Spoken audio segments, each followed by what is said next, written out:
Hey guys, I am the C-Man235, and hey, I'm actually making this video. Yeah, I know, I thought I wasn't either. Yeah, this video is outdated and late in almost every possible way, but I made a part 1, and I don't feel like deleting it, nor do I feel like, just not doing one, because I hate myself when it comes to editing. For anyone who actually cared, I doubt anyone cared, but for anyone who did actually want to see this video earlier, sorry. I already made an update video about this, so I'm just gonna start off this video. So, as I said in part 1, E3 wasn't really that fantastic last month. So I'm just gonna go over the last 3 conferences that I saw, which were Microsoft, Sony, and Nintendo. Microsoft came out, I think, a little bit before Ubisoft. So we'll just start with them, and then afterwards we'll go to Sony and Nintendo. So, Microsoft, the first thing they showed off, obviously, was the thing we were all expecting, the Xbox One X. I hate that name. Xbox One S, Xbox One X. I almost said Xbox One S. You heard me. You heard me, right? And they were talking about how amazing it was, and how great it is, and how it can do 4K. I have it listed here as Xbox One dick sucking, because that's pretty much what they did. And, look, I'm sure the Xbox One X, the Xbox X, I'm just gonna call it the X from now on. Then again, it's called the, fuck it, alright, Xbox One X, or Xbone X, there, Xbone X. The Xbone X is, I'm sure it's a technically impressive machine. I think it's a little too expensive for what it is, but granted, I don't really care. I mean, I do want to get an Xbox One at some point. What I'm hoping is that an Xbox One S, there's an S at the end of that, will be cheaper. So, because it's most likely going to decrease the price of the Xbox One S, I'll be able to buy that. Anyway, the next thing they showed off was Forza and Metro Exodus, which, I believe those are 2 games. I think I listed them as 2 games.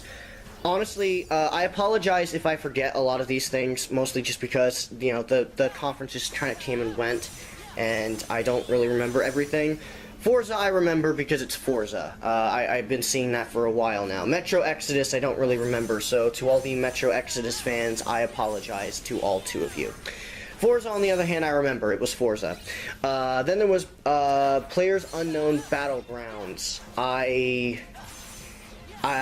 don't really know if I remember that. Maybe there's a reason for it. Then there's Deep Rock Galactic. I think that I don't really remember that one either. Forewarning. Again, I don't really remember all that much of. I don't remember all that much. I think half the conference was just Xbox One X stuff. I do remember the next couple of things, though. State of Decay 2, which I believe is some kind of zombie game. Obviously, I've never played the first game, since obviously there had to be a first game to have a 2 at the end of that. Never played the first game, so I can't really say anything about it other than it's a thing. So there you go, all you State of Decay fans. Afterwards, we have Minecraft updates. Now, I don't play Minecraft, but at the same time, for those who play Minecraft, some of the updates are actually pretty interesting. For one thing, we're getting a Nintendo Switch version. Shocked there. I actually am kind of surprised, if only because Microsoft owns Minecraft now, so why are they putting it on a Nintendo console? Whatever. Regardless, we're also getting, I think, some new pieces of the story mode, and we're also getting an HD a graphical update. Like a huge graphical update, and it does look impressive for what it's worth.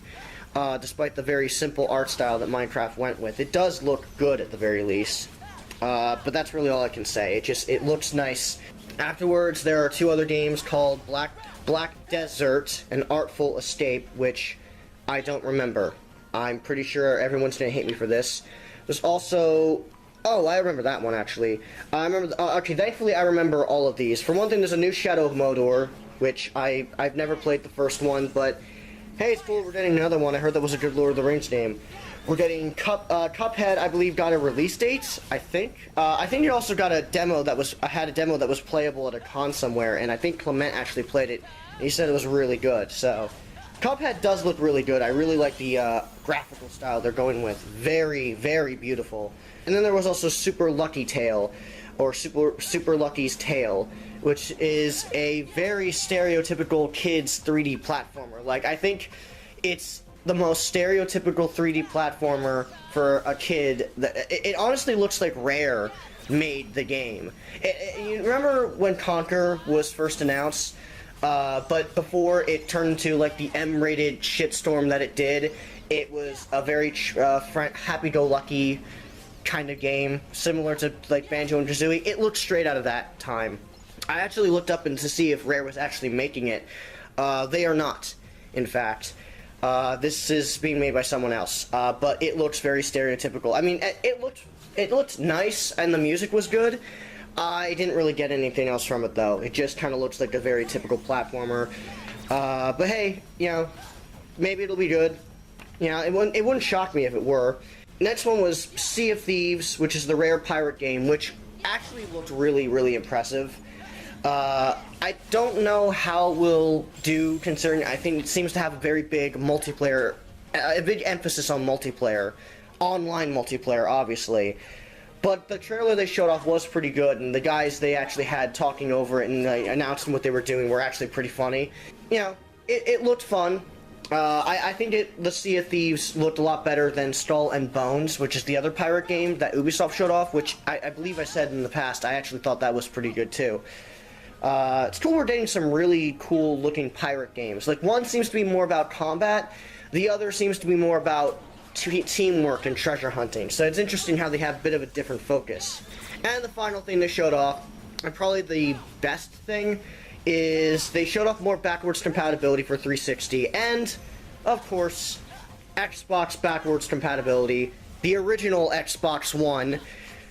But they showed off that the Xbox is getting backwards compatibility, and some of the games are going to be playable in 4K, so yay, that's cool. Regardless, it's something that people have been asking for, and hey, some games that are pretty hard to find on the Xbox will finally get some re-releases, which is nice. Overall, in terms of the conference itself, I remember Microsoft's actually being the best one. Anyway, in terms of Microsoft's conference as a whole, if I can remember, like, the general conference and the way they presented everything, I actually think Microsoft did the best. To be fair, it's been a while since I've seen the conference. Maybe if I watched it again, maybe I'd think differently. But what I liked about Microsoft's conference was that, for one thing, it was actually a conference. Like, it felt like a tried and true conference. And what I also liked is that even though the stuff they showed off, there wasn't as much as other companies. Like, I think Ubisoft actually showed a bit more. I think they did a better job presenting some of the stuff they were trying to show off. Really, the only thing that kind of rubbed me the wrong way was some of the stuff they were doing with the Xbox One X. I have to emphasize the X. Ugh. Xbox One S, Xbox One X. Ugh. Regardless, I think they did a pretty good job selling me on the Xbox One. I still think they did better last year than they did this year, but considering that nobody really had a great conference this E3, you know, process of elimination, I think Microsoft generally did the best. It's not saying much. I'd still probably give it like a B in terms of performance, but you know, it's slightly above Ubisoft. It's B- for Ubisoft, B for Microsoft. That's sort of how I feel. Microsoft, I think, did a pretty solid job, which is more than I can say for Sony. So yeah, Sony, this one was probably the biggest disappointment for me personally. I want to stress this right now. Sony wasn't outright bad. They did have, I think, better announcements than Microsoft did, though to be fair, that's more of a Sony bias coming off of me more than anything else. But my big problem with Sony with the conference is that, for one thing, it was way too fucking short. It felt, once again, like with Bethesda, it felt like a Nintendo Direct, which, being honest, I think they should have just live streamed the damn thing. But probably the biggest thing that bugged me was that all of the announcements, save for one or two, in fact I'm looking at two of them right now, were pretty much the same as last year or the year before that. It's like they just cherry-picked certain announcements from those years and just put them, and that was pretty much what we got with Sony. There were only 2 really brand new announcements I think people really cared about. Not to say that the announcements that they had were bad, because they weren't. All they did was they just showed the games, and while I do appreciate the fact that the talking heads were kept to a minimum, to the point where, in fact, actually, I'd say they were downright non-existent, at the same time, it's just like, you know, I would like to have more details from people telling. I would like to hear people talking about some details about what the what the game is going to be like. The first thing they showed off was Days Gone, and it looks just as unremarkable as it did previously.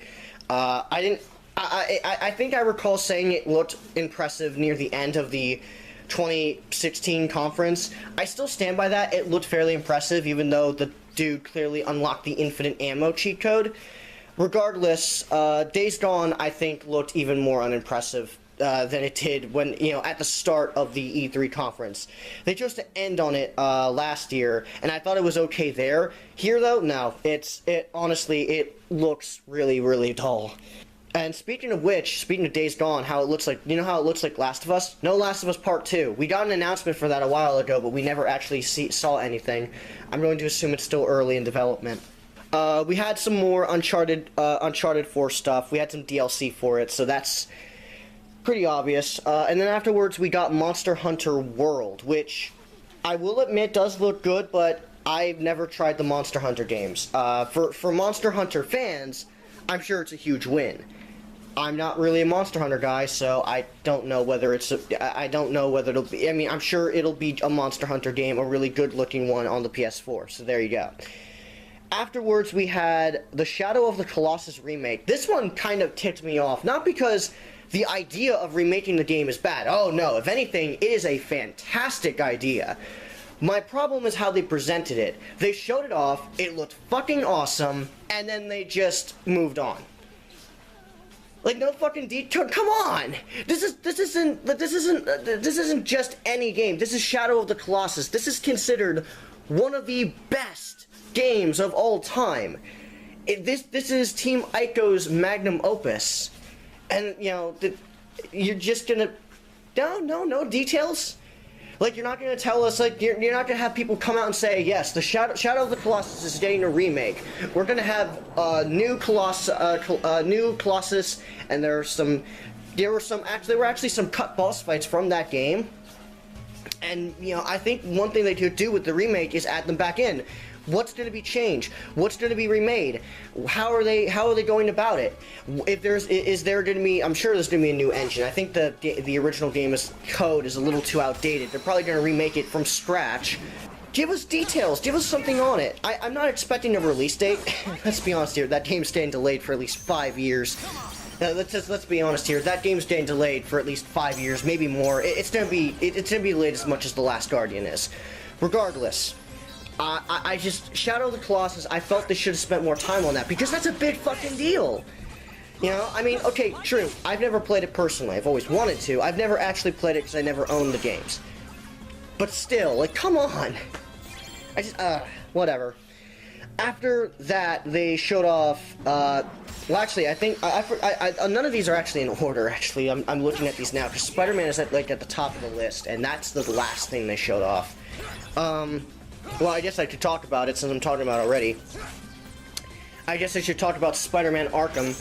I'll be honest, I'm not a fan of stealth games, which is why I'm not the biggest guy for the Arkham games, personally. It's not because the Arkham games are bad, though I hear the last two have issues, like Origins and Knights. The thing with the Spider-Man games, that it looks like the Arkham games, again, only with Spider-Man. I will say, though, it also looked very QuickTime event heavy, and was a bit mixed on that. Some of the QuickTime events were cool, like the point where he was like diving, and you had to like mash the 2 trigger buttons in order to shoot out webs. That was cool, and the web slinging stuff was pretty cool. It's also really neat to see that Spider-Man's gonna have some kind of partner over the radio, kind of like Oracle in the Arkham games. You know how Barbara Gordon was, you know, talking with Batman over the intercoms. That's interesting.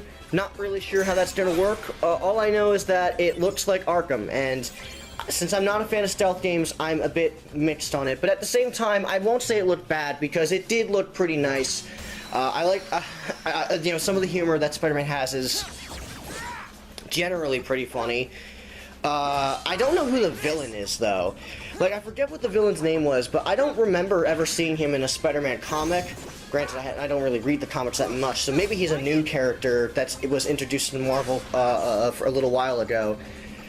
Kingpin is also going to be a presence, so that's a thing. And probably, I will say one thing about the new game. They did capture Spider-Man's very unorthodox fighting style really well. Spider-Man looked like Spider-Man when he was fighting. And while other games have done that pretty well too, like I think Shattered Dimensions did that pretty well, though it went really over the top with the freaking web hammers and the web punches and all that stuff. We'll just have to see how it goes. I'm sure it's going to be a good game. Insomniac is a pretty talented developer. But, you know, it is also nice to know that they're not rushing the game. It actually, I believe, is coming out very late this year, maybe early next year. I forget when it's coming out. I don't even know if they actually even gave us a release date or a release window. All I know is that it's coming out sometime, and it's nice to know that they're not rushing it for Spider-Man Homecoming, because that was what was probably worrying me the most, was that they were just going to rush the game out because, oh, we have to time it, you have to get it out in time for Spider-Man Homecoming. It's like, no, don't do that. You're just going to rush the game.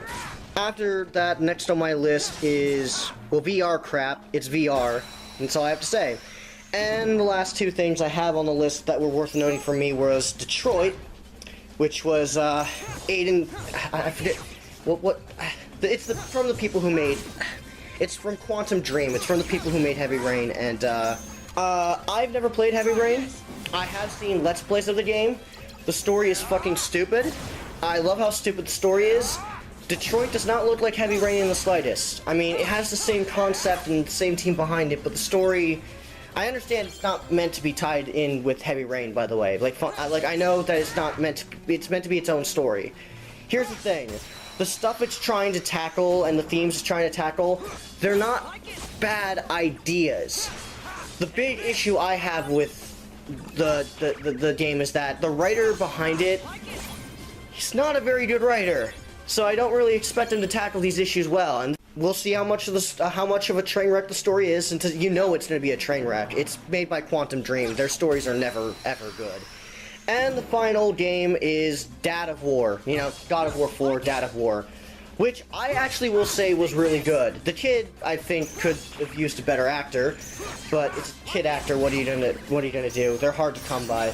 I will say the gameplay looks really good. It does look a bit basic in comparison to other God of War games, but it also looks a lot more grounded. A lot more realistic. Which is interesting. But at the same time, the gameplay is also much faster than the first demo. The first demo kind of looked a little sluggish, a little awkward. It looked like a third-person Melee game, and it looked kind of not bad. I want to say it looked interesting, but it didn't look. It looked very early. It looked like it was in its very early stages. This time around, however, the gameplay looks like it's much faster. It's a lot more dynamic. It's a lot more action-packed. But not too action-packed, so it still keeps its focus. It's still very grounded in comparison to the other God of War games, which I like. You know, it's also, I also, you know, even though the story is something I've seen before, I will say it is interesting how they're doing Kratos as a character. I mean, it's interesting to see him in this kind of position, considering what happened in the first 3 games. So, I mean, Dad of War still looks good. I mean, it looked good last time we saw it, and it's nice that we just see more of it, and it still looks good. Yeah, that's pretty much Sony. I mean, I believe there are 1 or 2 announcements maybe I'm missing, but they must have not have been that good, or else I would have listed them down. All I know is that, overall, Sony was kind of disappointing. The announcements and the way they presented those announcements were pretty good, but at the same time, a lack of explanation and some of the pacing of the conference was kind of off. The conference was way too short, and a lot of the announcements were stuff we already knew about. We got more information on some of them, and it was nice to see a more complete version of Dad of War, considering how hyped up that game's release is going to be. But it's still, it felt very samey, and that's a big issue. It felt like Sony's conference was just, hey, you saw our conference last year, right? Here's more of that. And a Shadow of Colossus remake that we're going to spend no time talking about. Before I stop this recording, I might as well bring up a few other announcements that did happen. Kingdom Hearts 3 happened around that time. I already talked about that announcement in the previous video. I just wanted to mention it here because fuck it. I know it has new information about the Toy Story trailer. Yes, I know about that. I've seen the trailer. I'm going to talk about it in its own video. It wasn't at E3, so it has no presence here. As for the other stuff that happened, we got some more information on Sonic Mania and Sonic Forces, specifically Sonic Forces, to the point where we actually saw the entirety of the first level. We saw some more boss fights, specifically with Egg Dragoon. Shadow's a villain again, and apparently they're bringing back Chaos, which, isn't he dead? And, also they're bringing back Skylanders Reject. Well, maybe Zor will be there. If Zor's there, then I'm all for it, because Zor is, like, the only one I found funny. You know, the emo Deadly Six guy. Sonic's so upbeat, I want to beat him up. Yeah, he's the only one of the Deadly Six I found funny. Metal Sonic's also there, but that makes sense. And apparently there's this new DeviantArt Reject as well. I mean, maybe he'll be a cool villain. Yeah, but we'll just have to see. Sonic's never really been good when it comes to storytelling. If I can say one thing, though, I will say it is kind of neat that all of these villains are coming back. I'm not sure what they're going to do with all of them, how major of a place they'll be in the story. It's clearly shown that Shadow may be controlled or manipulated in some way, because the first level actually has some text in the first level. Sonic is talking to his friends over an invisible communicator that's most likely in his ear somewhere, kind of similar to the Avengers. But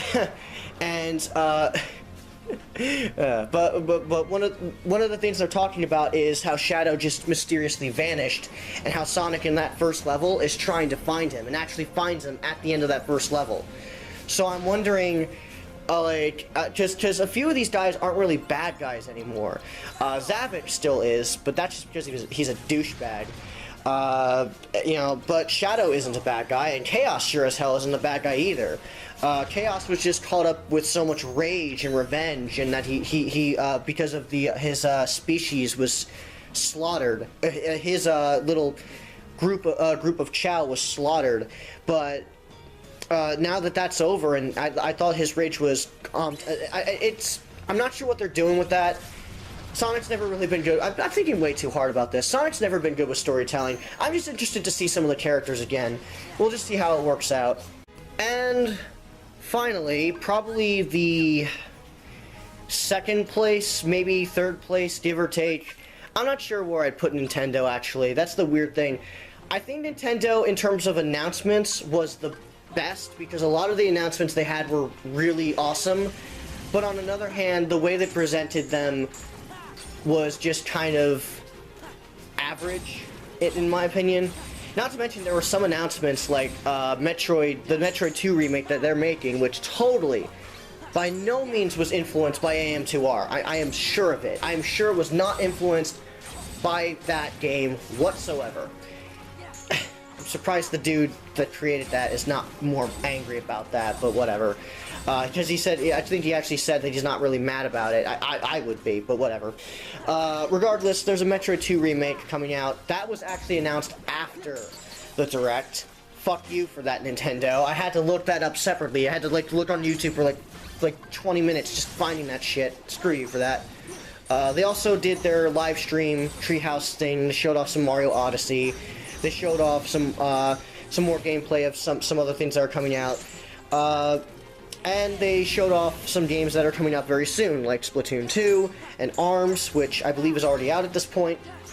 They showed off a number of games that were coming out around that time. So what I like about that is that they were very brief, hey, they're coming out soon, so go buy them. I like that. I appreciate that they did that. It would have been so easy just to use those for most of the show, but thankfully Nintendo was smart and they showed off some stuff that we actually gave a shit about. Another thing they also showed off after the Direct, I believe, was the Mario & Luigi 1 remake, the Superstar Saga remake. They're remaking it for some reason, which Yeah, I just bought Mario and Luigi Superstar Saga off the Virtual Console. Now I feel like a dunce because I want to get rid of some of the last of the money I had on my Wii U. So I figured, okay, I'll just buy this. I hear it's a good game. I played Paper Mario. I'll just buy this. Remake happens. Fuck. That's $8 down the shitter. I could have used that on a Pokemon Ranger game. Still though, I guess going over the Direct, I would have liked it if a lot of those announcements I just mentioned were actually in the Direct. I would have also liked it if it were longer. I believe it was actually only 27 minutes, which is weird because, like, the Directs are usually, for E3, are at least usually 40-50 minutes. But this one was really short for some reason. None of these are in order, so I'm just going to go over my opinions on all of them. First off, let's get this one out of the way. Metroid Prime 4. I haven't played Metroid Prime, so I can't say anything about it. And I'm pretty sure everyone just clicked out of the video. I mean, I have heard it's not being made by Retro Studios. We'll see how it goes. I mean, I don't really know what else to say. Weird they didn't say who was making it, though. Regardless, Metroid Prime 4, it's a thing. I'm really happy that it is a thing. It's nice to see that they're giving a lot of their old franchises a chance, which is something that Nintendo really has had a hard time doing. But I think Splatoon, because Splatoon did so well, they're willing to try new things again, or sometimes even old things they haven't done in a while, which is nice. I like how they also didn't let Star Fox ruin that for them, with, you know, especially after the mess that was Federation Force. Not so much the game being a mess, even though it was, but also just, like, the announcement and what came from that. Like, god damn it. After that, we have Mario Odyssey, which looks amazing. The trailer they showed off was awesome, and the song that they had was one of the catchiest things I have ever heard. And it was great to see that it was actually Pauline that was the one that's singing it. Apparently, Peach and Bowser are getting married, which totally isn't a concept from Paper Mario. The game looks freaking amazing, and it's coming out in, I believe, November, which, you know, is actually a lot sooner than I expected. But, you know, regardless, it's cool that we got a release date. It's cool to see. Like, I know they said they would come out at the end of 2017, but I don't know, it just seemed like it would get delayed. But no, it's not getting delayed, so that's cool. We got to see some really bad voice acting from two games, Fire Emblem Warriors and Xenoblade 2. Both games, I'm sure, are going to be fine, even though Fire Emblem Warriors, for some stupid-ass reason, is only using, like, 3 Fire Emblem games. Like, they're using Marth and characters from the 3DS titles, the two 3DS titles, Fates and Awakening. They're only using characters from there. I'm not a Fire Emblem guy, but even I know that's a stupid decision considering how many Fire Emblem games there actually are. Like, seriously, no Ike? You do realize Ike's just as popular as Marth, right? No Roy? He was in Smash. You know, a lot of people seem to be very disappointed with it so far. There's also supposed to be 2 original characters, one of which is voiced by Ben 10. Yeah. And it has really bad voice acting. Like, seriously, the voice acting in those 2 games, especially Xenoblade 2, oh my god. It was so bad. Which is weird, because Xenoblade Chronicles has a pretty good dub. I'm going to assume the voice acting's unfinished. I'm going to assume that's what happened. They showed off Zelda DLC, which... okay. And they showed off Rocket League for Switch, which I hear is actually a really... You know, I actually think that's a really, really good idea. Especially since it's a handheld version of Rocket League, which I think will really, really help Rocket League in general, especially when it comes to esports. So that's actually a really great announcement for those who are fans of Rocket League. Kirby is getting a game on the Switch, and so is Pokemon. We didn't really get much on Pokemon, however. We only got that, hey, Pokken Tournament's coming out, and so is Ultra Sun and Ultra Moon. It's coming out this year, and we're making a game for the Switch, and that's pretty much all they said. They're making a Kirby Switch game, which is neat. That's coming out sometime next year, and they're making a new Yoshi game. Yay!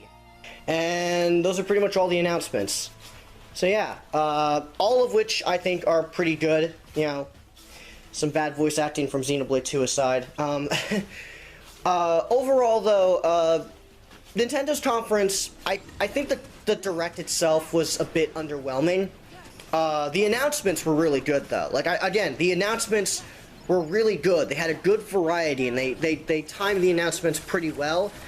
My big problem with it is that it wasn't longer, and some announcements that I think would have made really good bombshells, like, again, the 2D Metroid and the Superstar Saga remake, they should have been in that direct. I don't know why they weren't. They also should have shown a bit more third-party games. Like, yeah, great, you have Rocket League, and that's great, but that's it, really? Like, that's, like, maybe one or two others. That's... I think Sonic Forces or Sonic Mania could have been in there too, because, let's be honest here, Sonic sells, so I think that would really help.